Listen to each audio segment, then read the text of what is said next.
안녕하세요. 세상 속의 제자도 이상준입니다. 오늘은 여러분하고 로마서를 좀 살펴보려고 합니다. 제가 요즘 교회에서 로마서 1장부터 8장까지의 말씀을 나누고 있습니다. 하나님 나라 관점으로 복음이 무엇인가, 또 우리가 알고 있는 복음이 진짜 어떤 것인가를 더 자세하게 또 구체적으로 좀 살펴보려고 하고 있어요. 그래서 로마서를 가지고 그 부분을 같이 나누고 있는데, 주일날 나눴던 내용들을 좀 다시 한번 정리해서 온라인을 통해서 여러분하고 같이 나누려고 합니다. 특별히 이제 세 관점, 그리고 또 새롭게 좀 로마서를 보면서 종교개혁의 관점에서 좀 우리가 탈피해서, 시대가 바뀌고 500년이나 지났잖아요. 제가 항상 강조하듯이 종교개혁이 일어난 지 500년이나 지났는데 우리는 여전히 그 종교개혁의 관점에서 벗어나지를 못하고 있는 것 같아요. 그래서 우리가 종교개혁의 그 관점에서 좀 벗어나서 이 새롭게 로마서를 어떻게 읽을 것인가 라고 하는 그런 차원으로 로마서 1장부터 8장까지를 나누는 시간을 갖도록 하겠습니다. 자, 그러면 바로 시작하도록 하겠습니다. 오늘은 복음이란 무엇인가? 과연 복음이 어떤 것인가? 라고 하는 차원에서 로마서 1장 2절에서 6절, 그 다음에 16절에서 17절 이 구절을 가지고 로마서에서 말씀하시는 복음은 과연 어떤 것인지를 같이 살펴보려고 합니다. 그러면 먼저 말씀을 읽어볼까요? 2절부터 4절까지의 말씀을 같이 읽도록 하겠습니다. 저희는 세번역을 사용하는데 세번역을 가지고 한번 같이 읽겠습니다. 이 복음은 하나님께서 예언자들을 통하여 성경에 미리 약속하신 것으로 그의 아들을 두고 하신 말씀입니다. 이 아들은 육신으로는 다윗의 후손으로 태어 나셨으며 성령으로는 죽은 사람들 가운데서 부활하심으로 나타내신 권능으로 하나님의 아들로 확정되신 분이십니다. 그는 곧 우리 주 예수 그리스도이십니다. 라고 돼 있죠. 우리가 방금 이제 로마서 1장 2절부터 4절까지의 말씀을 읽었습니다. 이 말씀을 가지고 복음이 무엇인가를 좀 같이 살펴보기를 원하는데, 먼저 2절을 보면 복음의 기원에 대한 얘기를 하죠. 복음의 기원. 그래서 이 복음은 갑자기 하늘에서 뚝 떨어진 것이 아니다. 이 복음은 하나님이 주체이시고, 이 복음을 시작하시고 또 그 복음을 온전히 이루신 분도 하나님이시고 완성하신 분도 하나님이시다라고 하는 것을 우리가 알 수 있고요. 또 예언자들과 성경을 통해 미리 예언하신 것이다라고 하는 것을 우리가 2절 말씀을 통해서 다시 한번 확인할 수가 있죠. 또 3절과 4절에서는 복음의 내용에 대한 얘기를 하고 있습니다. 복음의 내용, 복음의 핵심 내용은 한 인물, 즉 그의 아들 예수 그리스도이시다라는 거죠. 그래서 우리가 복음이 무엇인가라고 하는 것은 여러분 어려운 얘기가 아닙니다. 복음은 바로 예수님의 이야기예요. 예수님을 통해서 시작된 하나님 나라에 대한 이야기가 복음이라는 거죠. 그래서 여러분 복음 잘 아실 텐데 유앙겔리온이라고 하는 말이죠. 복음은 헬라어로 유앙겔리온인데 복음은 뭐냐? 바로 예수 그리스도가 복음이시다라고 하는 거죠. 근데 한국교회의 복음은 어떤 것으로 우리가 알려져 있습니까? 죽어서 천국 가는 것이 복음이라고 알려져 있는데, 죄송합니다. 이건 복음이 아니에요. 이건 복음이 아니다. 성경에서는 복음을 죽어서 천국 가는 것으로 얘기하지 않는다. 제가 이걸 부인하자는 얘기는 아닙니다. 없다, 부인한다는 얘기가 아니라 너무 많은 부분에서 복음이 왜곡되어 있고 잘못 전달되어 있다는 거예요. 복음은 죽어서 천국 가는 이야기가 아니라 복음은 예수 그리스도의 이야기가 복음이라는 거예요. 그 복음의 핵심이 바로 예수 그리스도라는 것입니다. 그래서 우리가 로마서 1장 2절부터 4절 혹은 또 그 이후의 말씀을 통해서 어떻게 복음이 예수 그리스도가 되시는지 그 부분을 오늘 같이 살펴보려고 합니다. 3절과 4절을 보면 이제 이중적 구조로 되어 있다는 거예요. 아들에 대한 두 가지 대조적인 서술이 등장을 합니다. 3절과 4절에 보니까 뭐라고 돼 있어요?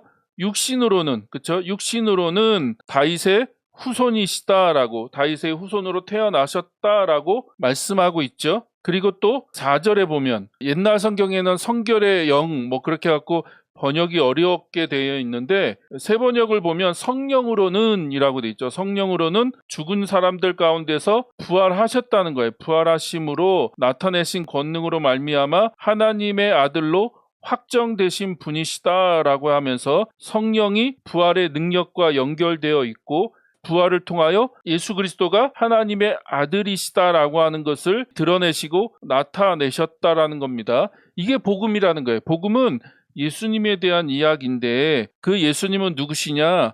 육신으로는 다윗의 후손이고 성령으로는 죽은 자 가운데서 부활하셔서 권능 있는, 능력 있는 하나님의 아들로 확정되셨다는 거죠. 그러면서 결론적인 고백을 뭐라고 합니까? 4절 하반절에 보니까 그는 곧 우리 주 예수 그리스도이십니다 라고 하면서 예수 그리스도에 대한 고백, 그분은 주님이시다, 큐리오스, 주님, 로드, 왕이시고 주인이시고 주님이십니다 라고 하는 놀라운 신앙 고백을 함으로써 4절을 이제 마무리하고 있는 거죠. 그러면 다시 2절로 돌아가서 2절부터 다시 좀 차근차근 보면 2절에 보니까 미리 약속하신 것이다. 예언자들을 통하여 성경에 미리 약속하신 것이다 라고 얘기하고 있죠. 자, 이게 뭐라고요? 복음은 하늘에서 갑자기 뚝 떨어진 것이 아니라 갑자기 시작된 것이 아니라 구약과의 연계점, 연결점이 있다는 것을 말하는 거죠. 그러니까 복음은 구약과 연속성을 갖는다. 그리고 그 구약의 이야기 중에서 언약의 관점으로 우리가 다시 한번 그 부분을 살펴보면 이것이 어떻게 예수님이 시작하신 또 예수님이 선포하시고 예수님이 가지고 오신 하나님 나라와 연결되는지 우리가 확인할 수 있다는 겁니다. 그래서 바울이 전하는 복음은 과거를 부정하고 과거와 단절된 새로운 종교를 창시하는 것이 아니라는 것이죠. 새로운 종교를 창시하는 것이 아니다. 옛날에 그렇게 배웠어요. 기독교를 새롭게 시작한 인물이 누구냐? 그게 바울이라는 거예요. 바울. 예수님이 전한 메시지와 바울이 전한 메시지가 서로 연결점이 없어요. 많은 부분에서 연결점을 찾기가 어려워요. 그러다 보니까 이 바울이 기독교를 새롭게 시작했다라고 많은 학자들이 그렇게 주장을 했죠. 그러나 그렇지 않다는 거예요. 복음은 예수님이 시작하신 하나님 나라 운동, 또 하나님 나라의 놀라운 복음은 구약에서부터 시작됐다. 구약의 예언과 구약에 있는 약속과 연결되어 있다. 그리고 그것을 성취하시고 완성하시기 위해서 예수님이 복음을 시작하셨다라고 하는 것을 얘기하는 거죠. 그래서 하나님이 구약 전체를 통해 이스라엘과 맺으신 언약의 신실한 성취임을 선언하고 있다는 거죠. 그래서 저는 이것이 굉장히 중요하다고 생각합니다. 왜냐하면 많은 교인들이 구약을 잘 몰라요. 정말 모릅니다. 그리고 목사님들도 구약을 잘 몰라요.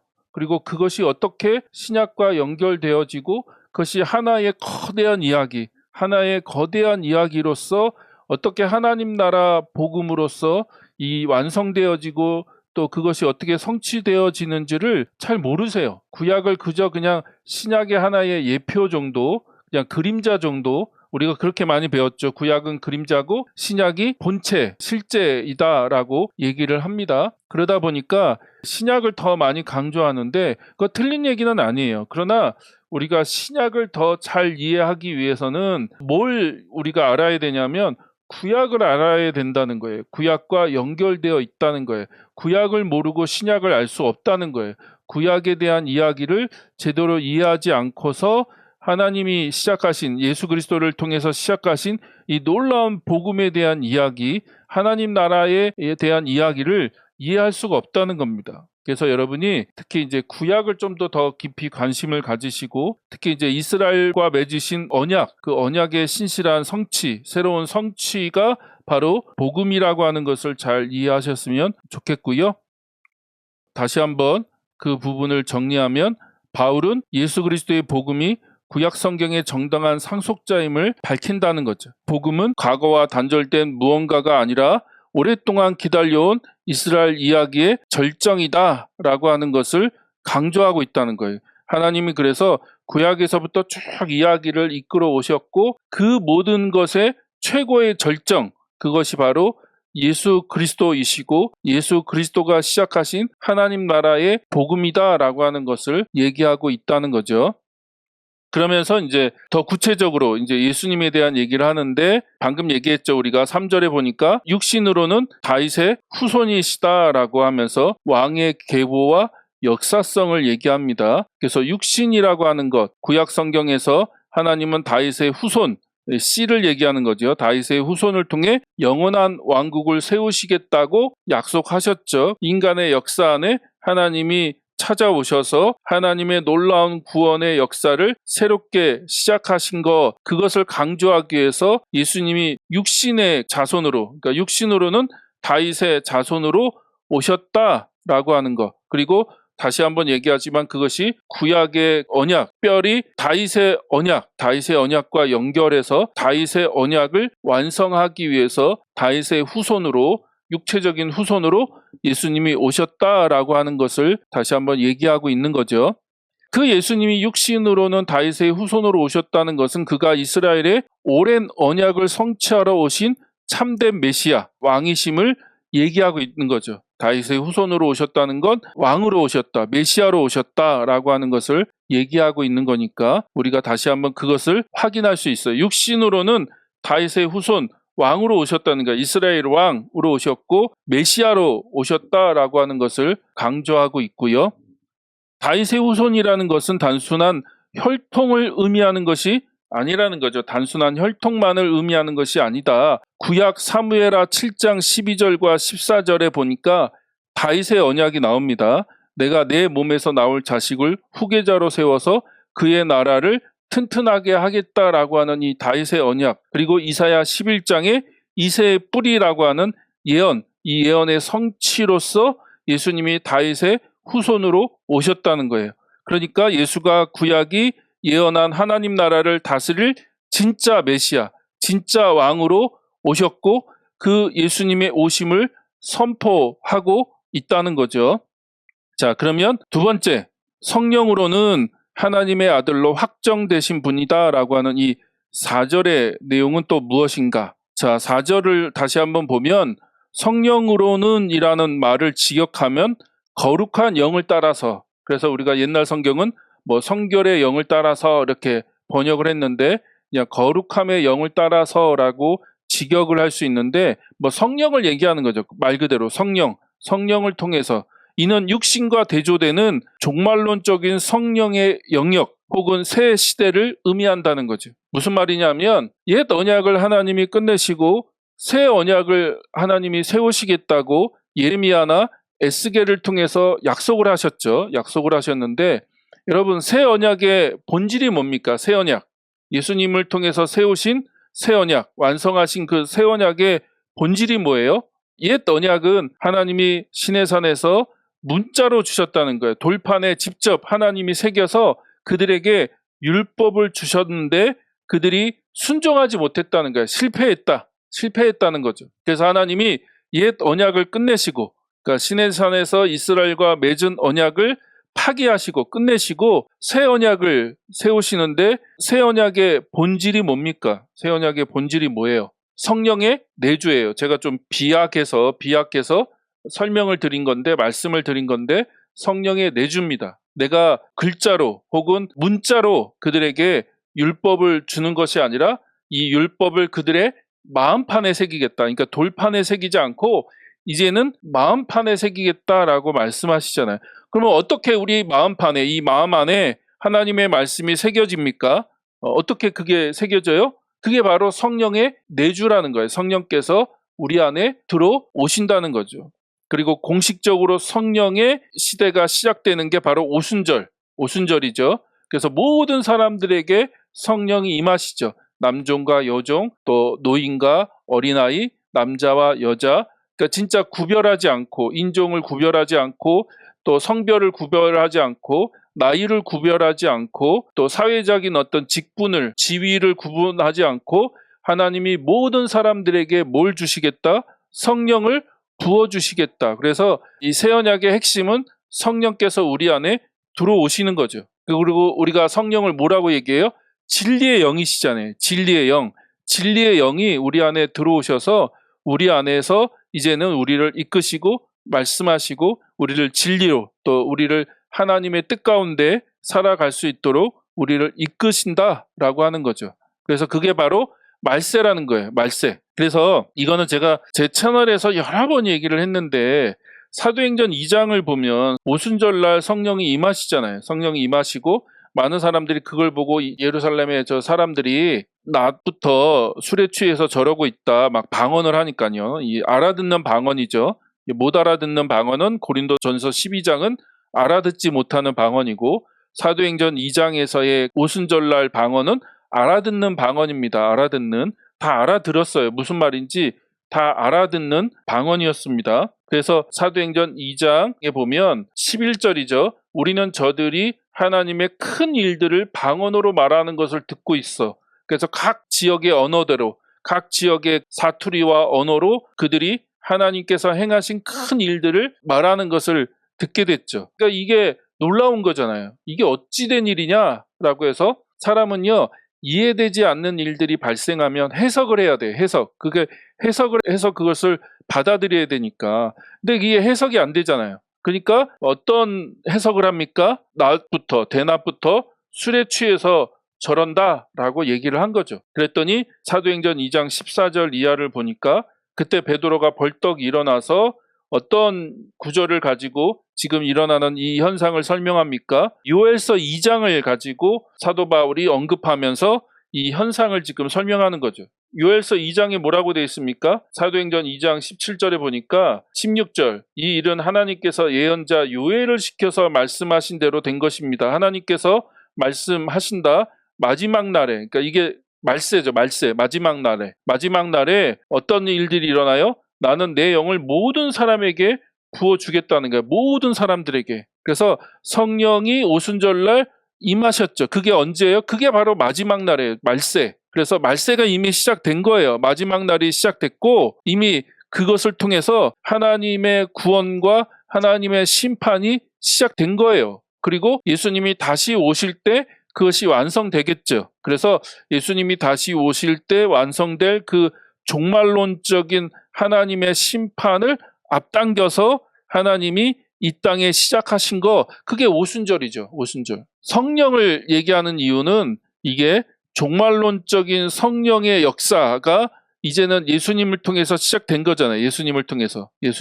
그래서 예수님이요, 여러분 이걸 잘 아셔야 돼요. 예수님이 계속해서 뭘 강조하세요? 내가 아버지께로 가야 된다. 내가 아버지께로 가야 돼. 그래야지 그것이 너희들에게 더 유익해. 왜요? 그래야지 하나님께서 성령을 너희들에게 보내주시기 때문에 그렇다는 거예요. 예수님이 십자가에서 죽으시고 부활하시고 승천하시죠. 승천하시고 승귀라고 하죠. 하나님 보좌 우편에 앉으시고 그 다음에 하나님이 이 땅에 성령을 보내주심으로써 이제 본격적으로 말세가 시작된 거예요. 하나님의 심판과 구원, 하나님 나라, 하나님의 통치, 하나님의 다스림, 하나님의 회복, 하나님의 놀라운 역사가, 새로운 시대, 그러니까 뉴 에이지, 영어로 뉴 에이지 하니까 또 오해하실 분이 있는데 그런 뉴 에이지가 아니라 올드 에이지, 그러니까 구약은 올드 에이지잖아요. 이제 올드 에이지가 끝나고 옛 시대가 끝나고 새 시대를 하나님이 예수님을 통해서 여셨고 그 다음에 본격적으로 시작된 게 오순절 성령 강림을 통해서 진짜 이제 하나님의 마지막 뉴 에이지, 새로운 시대가 열린 거죠. 하나님 나라가 시작되는 거죠. 본격적으로 인간의 역사 안에. 이해되시죠? 그래서 성령을 강조한다는 거예요. 성령. 예수님도 성령으로 죽은 자 가운데서 부활하셔서 하나님의 아들로 확정되셨다라고 얘기하고 있죠. 근데 이제 확정됐다라는 말은 임명되다, 선언되다, 경계가 지어지다라는 그런 뜻을 가지고 있는데, 자, 많은 사람들이 이 구절을 가지고 예수가 원래 인간이셨는데 부활해서 비로소 하나님의 아들이 되었다라고 하는, 이게 양자론이거든요. 하나님의 양자가 됐다. 그러니까 원래 아들이 아니었는데 하나님이 예수님을 그 부활을 통해서 양자로 입양했다라고 하는 양자론인데, 이렇게 많이들 오해합니다. 표현이 그러니까 그렇게 오해하는데, 그러나 그렇지 않다는 거죠. 이 말씀은 그런 의미가 아니라는 겁니다. 여기서 확정되다라는 말은 예수가 부활을 통해 비로소 존재론적으로 하나님의 아들이 되었다는 뜻이 아니라는 거예요. 그전에는 하나님의 아들이 아니었는데 부활을 통해서 하나님의 아들이 되었다. 그전에는 메시아가 아니고 하나님의 아들이 아니었는데 부활을 통해서 그렇게 되었다라고 하는 것이 아니라는 거야. 그게 아니라 그분은 이미 하나님의 아들이셨으나 낮아짐과 십자가의 가려짐 속에 계셨다는 거예요. 그러나 부활은 그분이 참으로 전 우주의 통치자이자 권능 있는 하나님의 아들이라는 사실을 온 세상에 공식적으로 드러낸 사건이자 왕으로 즉위하시는, 등극하시는 그런 사건이라는 거죠. 그런 면에서 부활은 굉장히 중요한 사건이다. 이것도 여러 번 얘기 드렸는데 다시 한번 말씀드리면, 부활은 그저 죽은 자가 살아났다는 사건이 중요한 게 아니에요. 그게 없다는 얘기 아닙니다. 그게 없다, 그게 중요하지 않다는 얘기가 아니라 사실 성경에서 부활은 그거 이상의 의미를 갖는다는 거예요. 그래서 많은 분들이 그저 부활을 역사적인 사건, 죽은 자가 진짜 3일 만에 살아났어, 진짜 죽었는데 진짜 살아났어, 예수님의 어떤 영혼을, 유령을 본 것도 아니고 귀신을 본 것도 아니야, 진짜 예수님이 3일 만에 육체적으로 부활하셨어 라고 하는 거를 많은 교회가 그렇게 강조했는데, 물론 그것도 중요해요. 그것도 중요한데 그것보다 더 중요한 게 뭐라고요? 부활이 갖고 있는 의미, 신학적인 의미, 그 부활이 던지는 메시지, 그게 더 중요하다는 거예요. 근데 그 메시지가 뭡니까? 부활의 메시지, 부활을 통해서 우리에게 하나님이 던지시는 메시지는 뭐예요? 예수 그리스도가 모든 창조 세계의 진정한 하나님의 아들이시고 주님이시다, 메시아시다라고 하는 것을 부활을 통해서 증거하셨고 드러내셨고 나타내셨다. 그리고 그렇게 증거하시고 드러내셨을 뿐만 아니라 실제적으로 승천하시고 하나님 보좌 우편에 앉으시잖아요. 그건 뭔 얘기를 하는 겁니까? 이제는 왕으로 앉으셨다는 거예요. 왕, 하나님으로부터 정권을 받으셔서 이 창조 세계의 왕, 주인, 통치자, 그분이 누구세요? 그분이 바로 예수님이라는 거예요. 예수님. 그래서 초대교회는 예수님을 뭐라고 불러요? 주님이라고 부르죠. 주님. 이것도 여러 번 얘기했는데 다시 한번 얘기합니다. 주님이라는 말은 큐리오스라는 말로, 큐리오스라는 말은 로마 황제 시저에게만 붙였던 단어예요. 그러니까 어느 누구에게도 이 큐리오스라는 말을 붙이지 않았어요. 그렇게 못했어요. 왜냐하면 황제만이 큐리오스이었기 때문에. 그래서 큐리오스라는 말은 종교적인 용어가 아니에요. 우리한테는 종교적인 용어가 됐죠. 주님, 주여, 뭐 가다가 넘어져도 주여, 그렇게 하잖아요. 우리는. 그게 종교적인 구호, 종교적인 용어로 전락을 했는데, 원래 이 큐리오스라는 말은 종교적인 용어가 아니라 정치적인 용어입니다. 그래서 그 뜻이 뭐예요? 로드, 주님, 주인, 왕이라는 말이잖아요. 시저만이, 로마 황제만이 큐리오스죠. 큐리오스. 로마 황제만이 주님이시고 또 주인이고 왕이시다라고 얘기하는 거죠. 근데 초대교회가 그 용어를 황제에게서 떼서 누구에게 붙였어요? 예수님에게 붙였죠. 그러니까 예수님만이 큐리오스야 라고 얘기하는 거예요. 왜요? 그분이 십자가에서 죽으시고 부활하시고 승천하시고 승귀하셔서 하나님 보좌 우편에 앉아 계시기 때문에 그런 거예요. 그래서 예수님만이 뭐예요? 세상의 모든 만물을 통치하시고 다스리시는 분이 누구세요? 그게 예수님이시다. 그래서 하나님의 아들로 그렇게 확정되셨다. 또 왕으로, 또 주인으로 예수님이 부활을 통해서 그것을 확정하셨다라고 하는 거죠. 왕으로 즉위하는 거다. 등극하는 거다. 왕이 왕관을 쓰고 왕자의 앉음으로 인해서 왕의 통치가 시작되잖아요.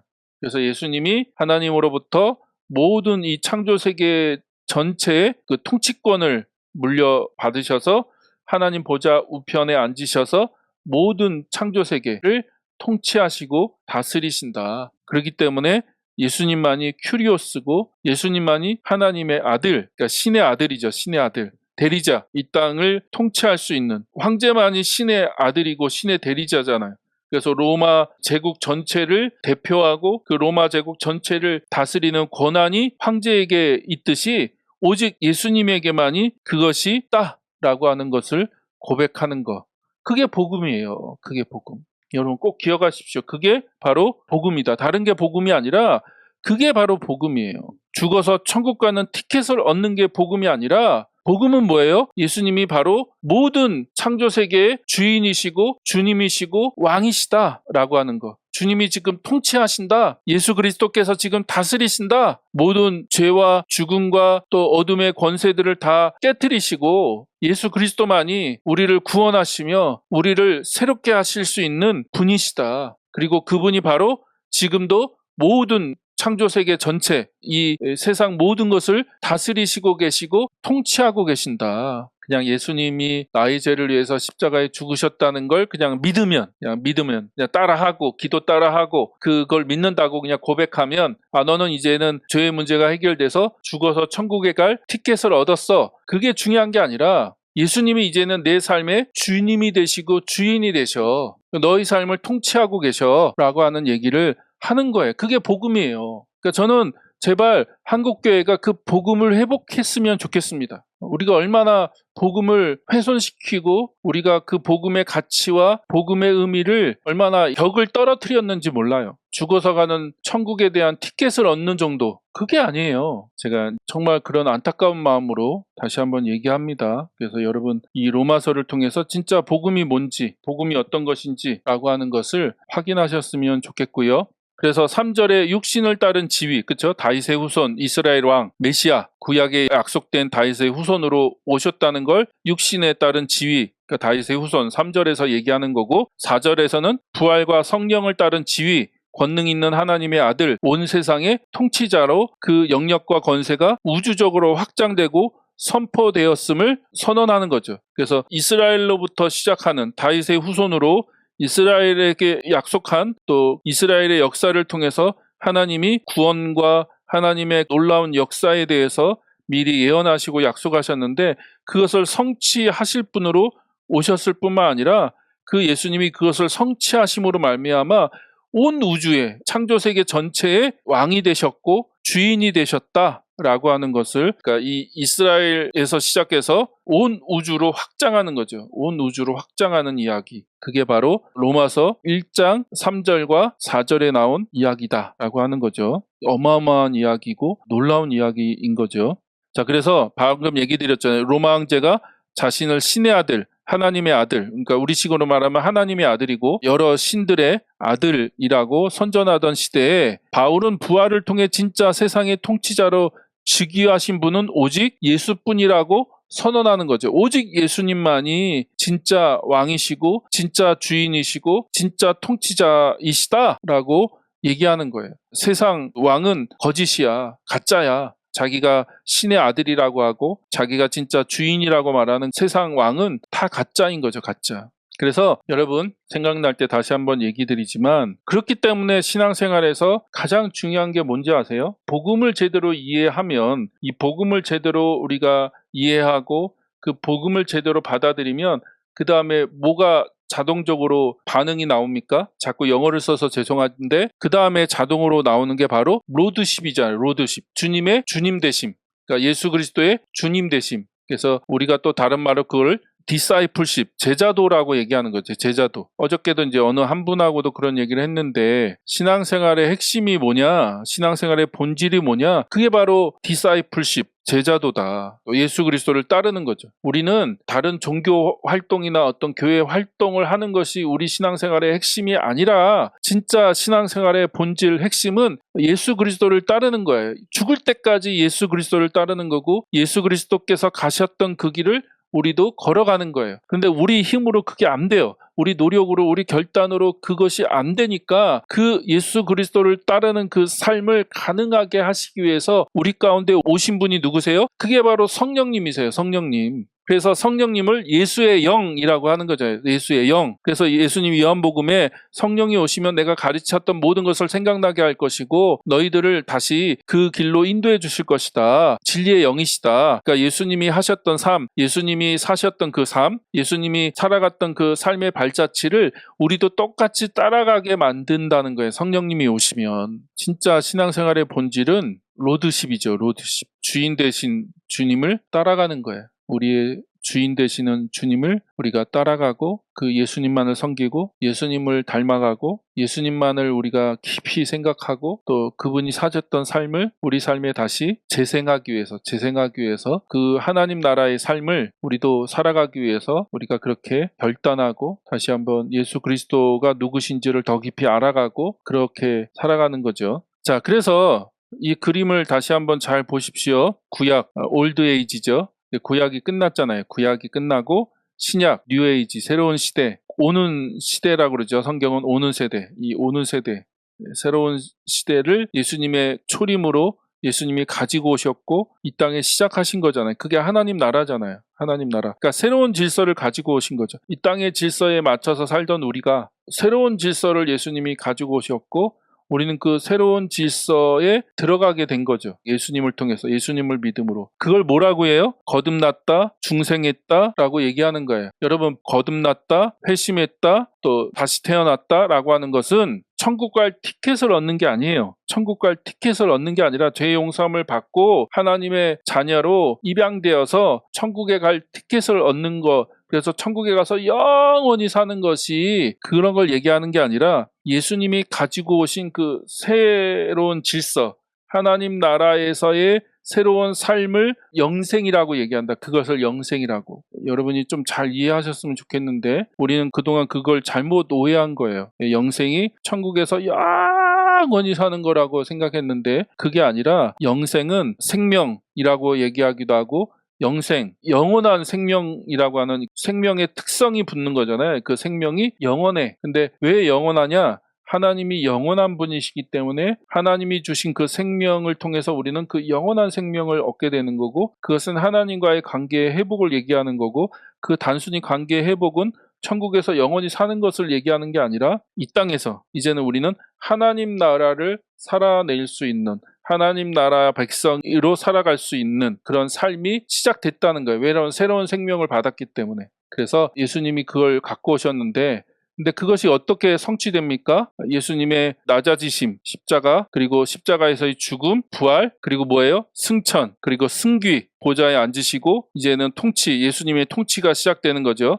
예수님의 통치가 시작되고 그리고 그것을 이 땅에 성취하시기 위해서 성령님이 오시죠. 새로운 시대를 이제 활짝 여시기 위해서 이제 모든 사람들에게 적용시키시고 새로운 하나님의 시대를 시작하시고 그것을 온 세상에 확장하시고 그것을 성취하시기 위해서 성령님이 오셨고 그 성령님의 오심으로 뭐가 생겼어요? 교회라고 하는 새로운 공동체 하나님의 가족이자 또 예수님의 몸이자 성령의 성전인 그래서 이제는 더 이상 건물이 아니죠. 건물이 성전이 아니라 우리가 성전이잖아요. 우리가 성전. 성령님을 모시고 사는 우리가 성전이고 그래서 우리는 살아있는 성전, 움직이는 성전인 거죠. 그리고 이 교회가 예수님의 몸이고 그 몸이 움직일 때 하나님의 새로운 역사가 이 땅에서 시작되어지고 이루어지는 거죠. 그리고 이제 예수님이 다시 오시면 새하늘과 새 땅으로 완성되어질 거다. 그래서 천국으로 가는 것이 아니라 하늘이 이 땅으로 내려와서 새 예루살렘이 하늘에서부터 내려와서 죄로 인해서 깨어지고 망가진 세상이 온전히 회복되어지고 새하늘과 새 땅이 이 땅에 그렇죠? 이 땅에 온전히 회복되고 시작되어질 거다라고 얘기하는 거죠. 그래서 여러분이 이 그림도 잘 이해하셨으면 좋겠고요. 자, 정리하면 우리가 방금 나눴던 2절과 4절의 내용을 간단히 정리하면 첫째, 십자가와 부활의 공적 복음 앞에 개인주의적 신앙을 극복하는 것이 우리에게 주어진 숙제인 것. 저는 한국교회 숙제가 여기 있다고 생각합니다. 바울이 정의한 복음은 나 한 사람 위로받고 마음 편안해지는 사적인 종교가 아니라는 거예요. 개인적인 종교, 사적인 종교가 아니라 온 우주의 왕이 부활하셔서 왕자에 앉으셨다는 거대하고 공적인 하나님 나라의 기쁜 소식이라는 거죠. 따라서 우리는 나의 안위만을 구하는 이기적 신앙에서 벗어나 왕이신 예수의 뜻이 내 가정, 교회, 학교와 일터에 임하도록 기도하고 순종해야 한다는 것입니다. 그 다음에 두 번째 적용, 부활의 능력으로 새 시대 살아가기. 우리는 여전히 육신의 한계와 연약함 속에 살지만 동시에 예수의 부활과 함께 시작된 성령의 영역에 속한 백성이라는 거죠. 우리는 세상의 가치관, 돈, 권력, 명예로 대표되는 세상의 가치관이라는 옛시대의 방식에 굴복하지 않고 그러니까 우리는 더 이상 옛시대의 방식대로 살아가지 않는다는 거예요. 오직 예수 그리스도의 통치를 받는 하나님의 자녀고 하나님 나라의 백성이라는 거예요. 그렇기 때문에 우리는 부활의 생명력과 거룩함을 따라서 살아가는 영적 능력을 구해야 된다는 거죠. 부활을 살아가라는 거예요. 부활을 살아가라. 부활을 매일매일 살아가라. 그리고 예수 그리스도께서 당신의 주인이시고 주님이신 것 그리고 성령님과 함께 그 길을 함께 걸어가라. 그럴 때 여러분의 그 삶을 통하여 하나님 나라가 이 땅에 이루어지는 하나님 나라가 이 땅에 임하는, 하늘에서 하나님의 뜻이 온전히 이루어진 것처럼 이 땅에서도 하나님의 뜻이 온전히 이루어지는 놀라운 역사를 경험하게 될 것이다 라는 거죠.